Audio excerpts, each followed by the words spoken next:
Welcome back to the show. Is it possible to change your thoughts and change your life? Our next guest says it is and has written a practical guide to help you navigate improving your own life. Successful businesswoman Robin Anderson is here ready to talk about Hold My Wine. We welcome her to our live show. It's good to see you. Good to see you. I have so many questions for you, but really we just started talking before we came back and you said, I just got back from a trip. You were speaking and you do this really often throughout the year. Yes. I do. It's for business, and the book is actually something personal I did. So I actually spoke there about how people can up their career and what different things that they can do. So I spoke about that at the conference as well. You had an incredibly successful career, and as we also sat down, you said, this isn't my day job. The book is something that you put together. What motivated you to get started with Hold My Wine? Well, it is personal challenges. I've had challenges in work and I've had challenges personal, like everybody does. And so I found myself going from 2 incomes to 1, and I had to figure out how to take care of an infant son. So one day it was very hard, and I ended up on the floor crying, and my son took his first steps and put his arms around me. And I knew at that point that I had to do something. So I stood up, dusted myself off, and I've been walking ever since. We were looking at the book cover, right? And it's a lot of fun. Hold My Wine. We were talking about having wine. I don't know if we can get that close in. I bet you we can. You notice that there's a little determination as a symbol here on the cover. I'm going to push this out so we can really see it. They're swimming upstream, so there is a perseverance to this, and there are lessons when you're going Absolutely. through the book. There's ambition. There's dedication. You will not move up in life if you just sit there at work every day and do your job from 8 to 5. Come in early, stay late, work on a project. Think of something new that you can do with your company. I saved my company $4.2 million by putting in a process. And I went to school, got my education, and I strongly suggest everybody get their undergrad MBA if you can. And I offer my services to a local company to do a research project, and I saved them $10 million in processes. So it propelled me from Reynolds Metals Company, where I learned my accounts payable, purchasing, and travel information, and that's what I use today as a consultant in the commercial credit card industry. Even in my fast math, you've saved 2 companies a combination of $14 million, right? Absolutely. That's the tip of the iceberg. Absolutely. And from that wasn't initially your day job. You had expanded your horizons. Yes, I did.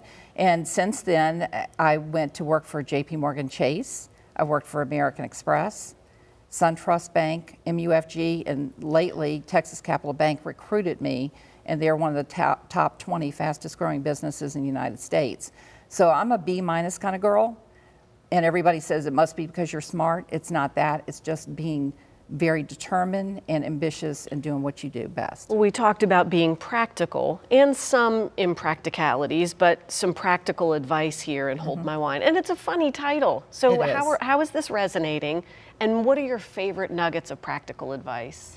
Well, the title, I wanted to name it The Thought Process. And Kim Ely, who is my writing coach, she said that's kind of boring.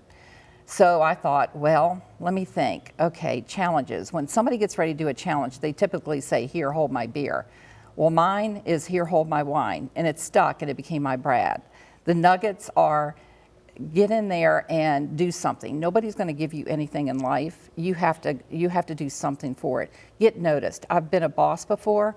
I want to hire the person that has that sparkle in their eye. I want to see the determination and ambition, and that's the best thing you can do. What are the impractical nuggets that help round everything out? Well, everybody asks me if I wake up happy, and I do. People do not want to walk in the door and work with somebody that's the grumpy butt. You'll read about that in my book. And, you know, a lot of times the people that were like that, I would say, hey, come on, go out to lunch with me. A lot of times they're people that are struggling in personal life. People want people to come to them when they're in that position. So I have this special thing about me that I'm going to figure out the lady in the Costco that's checking people out that has this worst look on her face. And before I leave, we're high-fiving. We're having a good time. So we need to be there for each other. This book was written to give back. I've been very successful, and this has motivated people to go back to school And even somebody at the conference came up to me and said, "You've motivated me so much, I'm going back to school." It's too easy to say, oh boy, I've got enough of my own thing. I'm on the floor, right? I'm crying on the floor. I can't help lift somebody else up. Right. But obviously there's merit to that. Yes, I mean, I knew that nobody else was going to help me. I never went to go get assistance, and I just decided that I was going to do this all by myself because I had an infant child that I was left with, that I had to do something for him. I made sure he was not hungry and he had whatever he needed. I've seen so many people that they stop right there. They can't do anything for themselves, and they are always put down in life. You know, you've had those people that tell you you're not good enough. Do not believe it. Everything that you're doing in your job today is something that you can take forward in your business going forward. And so use that knowledge and never let anybody put you down. And you have that ability to be a lifter upper for Yes. someone else, right? Yes. And that paying it forward comes back and helps you reap the benefits It too. does. I'm mentoring about 6 people right now in career changes. I'm a single mother. I'm getting ready to lose my job. What do I do? I've helped those people and take nothing for it, but that's my way of giving back because I've been so successful. I have things that just happen to me that come to me about the conferences. I speak about to 8 conferences a year for business, and afterwards people will chase me down the hall.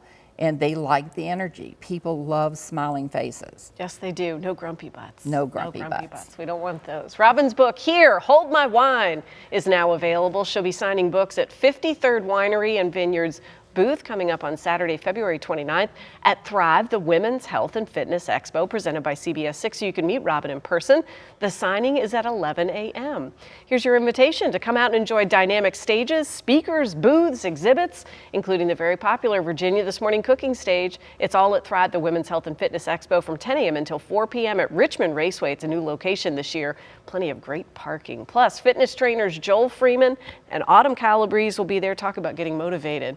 Whew. Absolutely. Tell you what, you don't want to miss it, so be sure to put it on your calendar.